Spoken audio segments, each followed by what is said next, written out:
Yeah. During the course of one of my relaxations in my hotel room in Lagos in August 1996, I had this specific instruction right from my sleep. The words were, stand up, pack your load, go home. I stood up from my sleep, I sat on my bed, the instruction kept coming. Stand up, pack your load, go home. So all I did was just stood up, packed my things, and then came to Owo. So I told my mother, she was alive then. This is the experience I had last night. And from there, I found myself in the seminary. Which of the seminaries? CSC Theological Seminary, Elisha campus, Okay. where I spent 2 years as a student. Later, being ordained as a pastor in 1999. What was the property you acquired by then?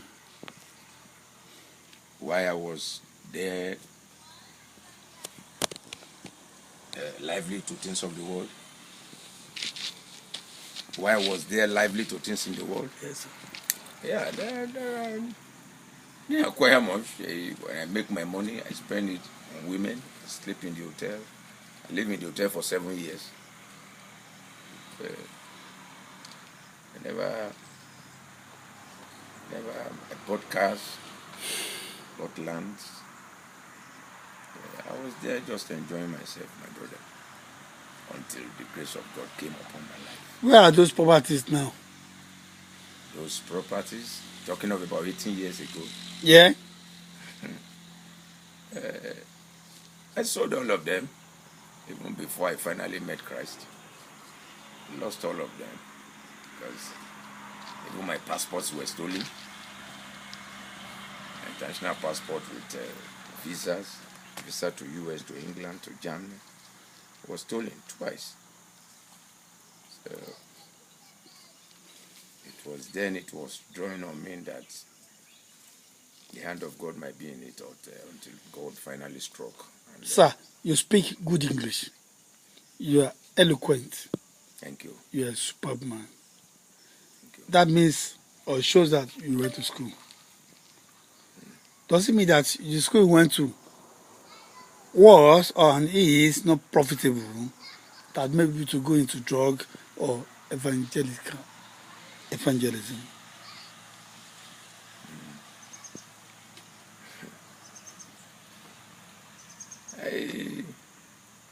I didn't go to school as such. I went through secondary school.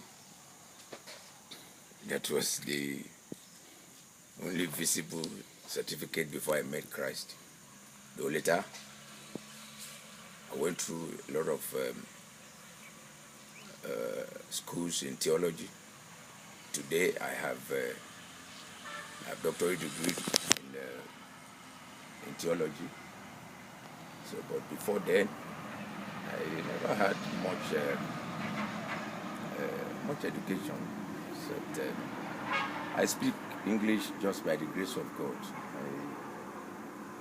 It is not about being profitable or whatever it is. It was never my wish to become a pastor. It was never in my dream. So it was divine, because I remember my mother told me that she was barren for 18 years until she met a prophet who prophesied that she would bear a son.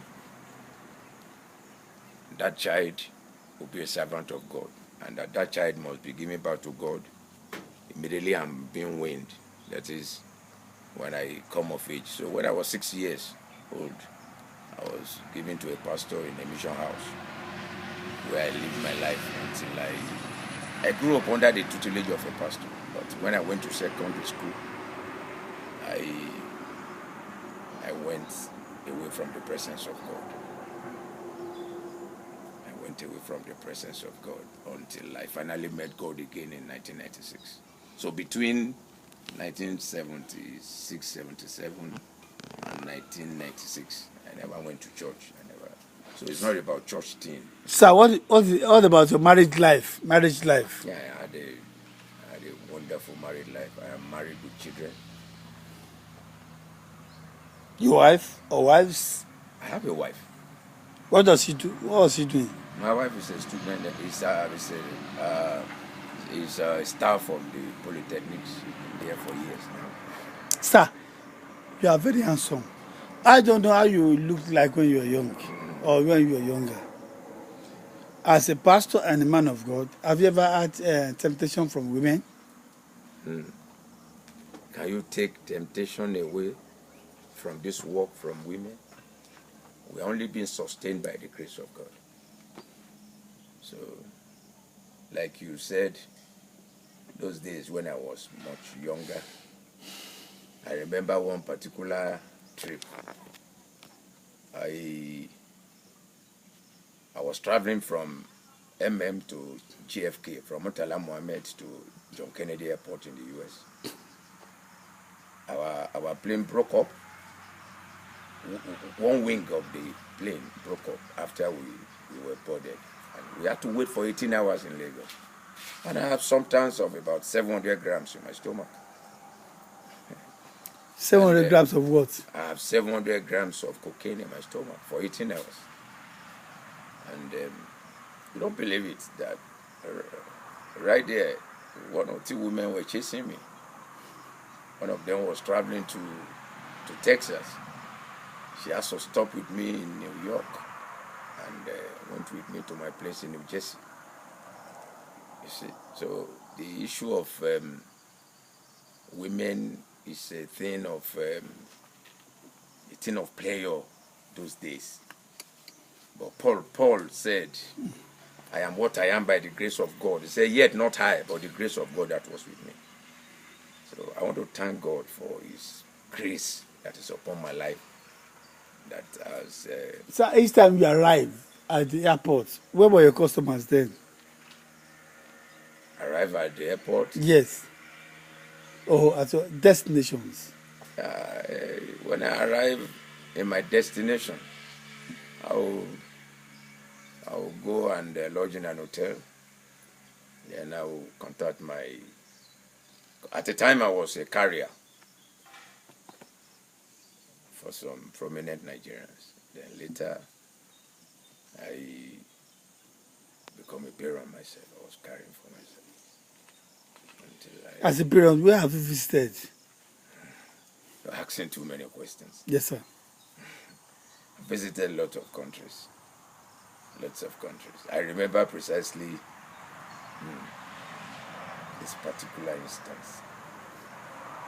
The very day that Diago killed Bartholomew Ojuolape and Bennett Ogedegbe, I remember I traveled that night to Geneva with about 400 grams of cocaine because I already billed for that trip. I was watching them killed. And for the offense that these people committed for which they were killed, I still travel for the same offense that same night. Very interesting. So I have a special grace from God. So you said, you remember when the Diagon killed? The very day Diagon killed Bartholomew, Yes, sir. Ojuolape and Bennett. And Bennett, there were three. Two of them, Bennett Ogedegbe and Bartholomew Ojuolape. Okay. That Ojuolape was the only child of an 85-year-old woman. You see, I felt so bad about the death of that young man because the man was on bail already before the Decree 4 of 84 came out. So they now rope him back. Ojuolape was the only child of an 85-year-old woman. The woman was crying that they should leave his son. They asked if they are going to leave his son because the boy was already on bail before the decree was enacted, and it was roped in and was killed. It was sympathetic. Was he roped in or he was? one way or the other, because he was on bail. He was on bail before the decree was enacted, and he was rearrested. But sir, still people believe he was an hero. I mean, Brigadier Leto Ojuolape. And killing those people, 3 people, 22, they believe it will have made the cooking butchers or carriers stop what they were doing. Does it stop people from peddling in drugs? Does that killing stop people? It was meant to be a sort of a checkpoint or Checkmate. yes, checkmate or whatever. But it doesn't stop people. It doesn't stop people. When there are people with determination. I told you that particular night I traveled because I was built to travel. I traveled to Denmark that particular night because I've been paid. I was staying with my parents. There is nowhere.